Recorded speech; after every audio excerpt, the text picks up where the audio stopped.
అధిక విద్యావంతుల ప్రయోజకులైరి పూర్ణసుంఠలు సభా పూజులైరి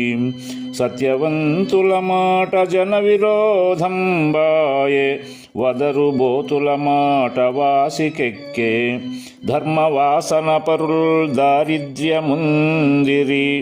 పరమలోభులు ధన ప్రాప్తులైరి పుణ్యవంతులు రోగభూత పీడితులైరి దుష్ట మానవులు వర్ధిష్ఠులైరి పక్షివాహనమా వంటి భిక్షుకులకు శక్తి లేదాయైక నీవే చాటుమాకు భూషణ వికాస శ్రీధర్మపుర నివాస దుష్ట సంహార నరసింహ దురిత దూర